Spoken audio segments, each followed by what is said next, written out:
Wrestling fans, what's going on, man? It's Black Couch Booking here with a brand new video. If you're new to the channel, please like, comment, subscribe. And if you're old to the channel, you already know the vibes, man. Welcome back. Hey, I know I'm on my Def Jam Fight for New York type swag, Red Man type swag, but that do-rag was choking my damn brain. And, you know, that's the price of trying to look handsome, I guess. But anyway, man, it's police sirens. You know, we in the trenches with it. They probably look for some YNs right now. But anyway, man, hope you guys are having a lovely day today. I wanted to give you guys this video today, and it's a video that I've been thinking about for some time, just like I think about all of my old videos. But if you want to follow me on Instagram, follow me at Real Black Couch Booking. And if you want to join my Discord, links in the description down below, where wrestling fans have great conversations and we respect one another's opinion and we treat each other with the utmost respect, even when we disagree, because we have the best community over here on this YouTube space.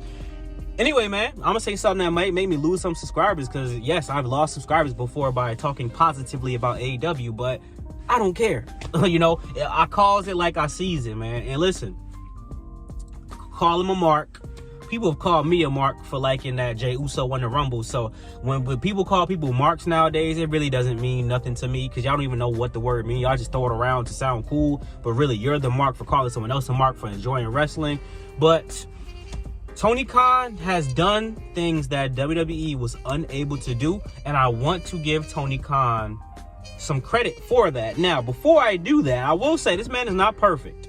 This man is a big fanboy. He's a fan. You know what I'm saying? He's a big fanboy, and he needs to separate business from his own fandom. He needs to let Shane McMahon run things, and he needs to be the GM while Shane McMahon is the coach of AEW. And I've said this multiple times on this channel, but his failures: my favorite superstar, Andrade; Malachi Black, failure; Miro, failure. If you want to say Penta and Rey Fenix, I think that's interchangeable. I think he was actually doing them justice, but things just didn't work out in the end. CM Punk, failure.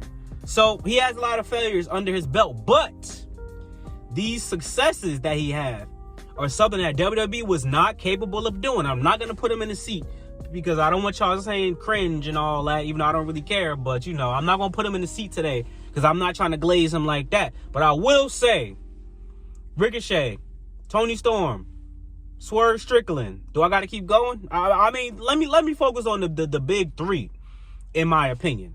Because, man, oh, man, what this guy did for Toni Storm, first of all, Toni Storm was getting pies to the face from Charlotte, looking like an absolute joke. Absolutely disgusting what they did to Toni Storm after what she did at NXT UK. Absolute nasty work. Toni Storm is sensational. She always been sensational.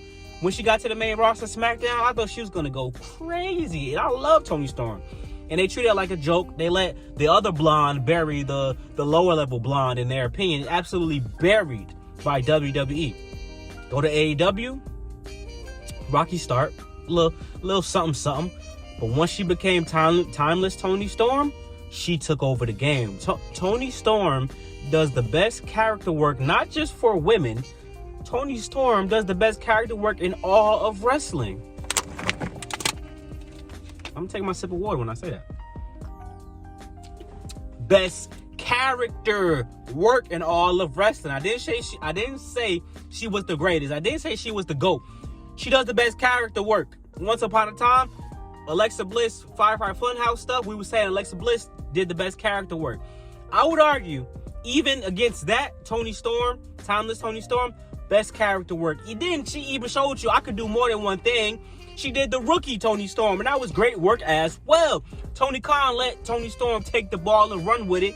AEW Women's Champion, probably about to win again at Grand Slam. I'm hoping that's the right decision to make. Shout out to Mariah May, but put the belt on the hot.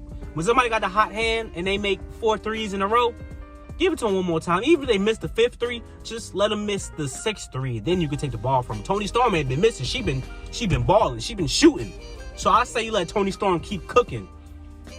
Swerve would have never been a world champion in WWE. His ceiling was going to be United States champion or IC champion. Mark my words, if he would have been with WWE.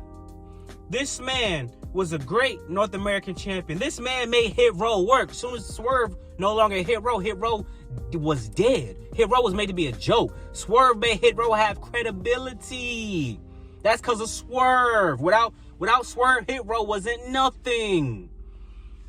Look what he did, Lucha Underground. A masked man, a skinny masked man with dreads going crazy in Lucha Underground.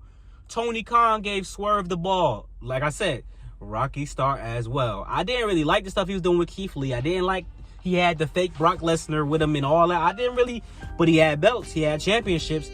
But when he became Swerve with Prince Nana, he got bulky, he got big. He became the Killmonger of AEW. Talk about aura. Theme song and entrance alone, aura.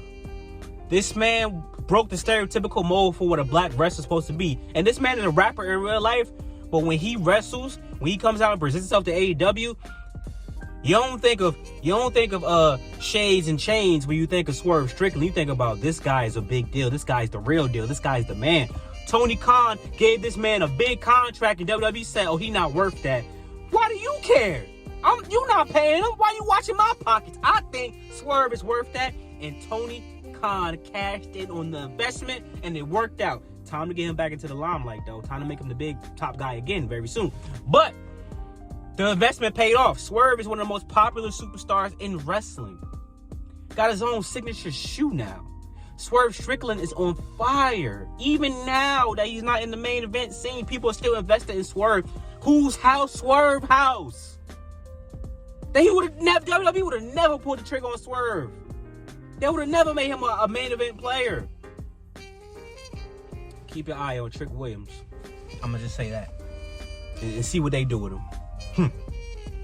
Come on, man. Now let me get to the main event. Ricochet. You can say WWE did him well. You know, they let him be a high flyer. But when it was over, it was over. When it was time to bury him before he left, get the shovel. Ricochet was nothing but a crash test dummy. Couldn't even go back and win the NXT North American Championship from Carmelo Hayes, which he shouldn't have had. That was a good decision. It was a good decision. Carmelo Hayes is the best NXT North American champion ever. Yes, even against Obafemi, yes he is. And Wesley, yes. So I'll say that. He was all right. He was mid in WWE. I won't say they did him dirty, but to be a main attraction, Tony Khan used Ricochet's weakness in order to make him an attraction. You heard Ricochet's Eminem 8 Mile promo. I can't talk. I can't do a promo. I'm not an actor. I do live in a trailer park with my mom. Hey, it worked though. I'm invested. Him as the psycho nerd with the golden scissors and the fake Hot Topic glasses. I'm with it. Sensational. This is some great character work. I'm having a lovely time with Ricochet. This is great. He beat Swerve. That was a good win. They need to end it there. Don't run it back. Because if Swerve loses twice, I'm going to be pissed. But then if Swerve wins, then it's like, we don't want... No more 50-50 booking, gang. If you beat me, you beat me. Move on. Ricochet should be the Continental Champion. Or the, what's the other one? Continental... You know AEW got hella titles. But, yeah, man. He should be a mid-card champion. Ricochet has earned it. And even when Ricochet debuted and they were trying to figure out what they were gonna do with him at AEW, he was still having hella matches, hella good matches. He was still on TV a lot. He was still getting burned, but now they found his character. So it's even better now. This man gets booed out of the arena. They throw tissue at the boy. Come on, man. Y'all can't tell me that Tony Khan not cooking, bro. Tony Khan has revitalized the careers of a lot of individuals. Like I said, there's been a lot of duds, but honorable mentions to I think Buddy Matthews is doing his thing in AEW. I wish Malachi Black, but it is what it is. Mercedes Moné, whether you like it or not, she's having sensational matches in AEW. Tony Khan is pairing Mercedes Moné with people who are giving her some very good matches. And when it's all said and done with her legacy, I think people will go back and look at some of those matches and they'll be comparable to her matches in WWE and New Japan. She's had some great matches in AEW. Character, we could keep building on the character, whatever the case may be. Nothing's perfect, but I like the matches that Mercedes Moné has had in AEW. Her Syndicate. I like what he's doing with the Hurt Syndicate. I mean, I can't really compare the two because when the Hurt business was hot in WWE, they was hot. but then they gave up on him. But I mean, I like what he's doing with the Hurt Syndicate. Reports are already coming out that they're gonna go after Cedric Alexander. He's probably more than likely gonna get signed, which is great. That's a great signing. We get to run it back, and they're just copying WWE. Shut up.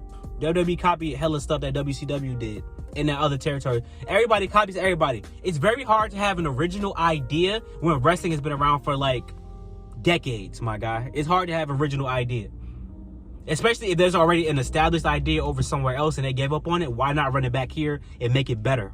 I don't understand why y'all so nitpicky and butthurt about stuff like that. Because if a guy came from AEW and he had something that really worked, WWE would run with that, respectfully.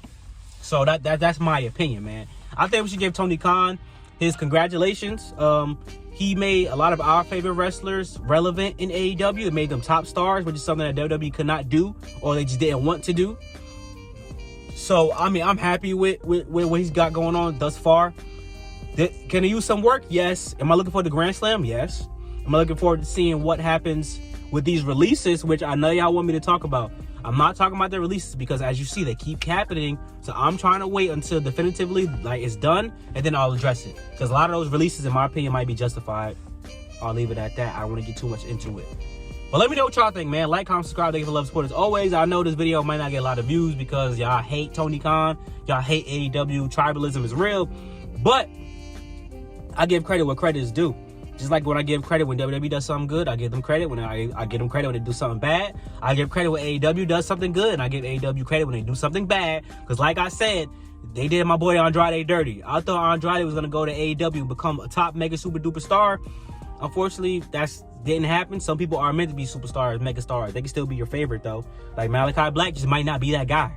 But I love Malachi Black. Alistair. Come back and be Alistair. But that's just my opinion, man. Like, comment, subscribe, thank you for love, support. As always, I'll talk to you guys later, man. I hope you guys enjoyed that video today. We're on the road to 2,000. We're on the road to 10,000 subs. 2 more to go. And it's been a fun ride, fun journey. Did y'all play Def Jam 5 from New York back in the day? Redman had the 2 headbands with... Never mind. Like, comment, subscribe, man. Thank you, man. Peace.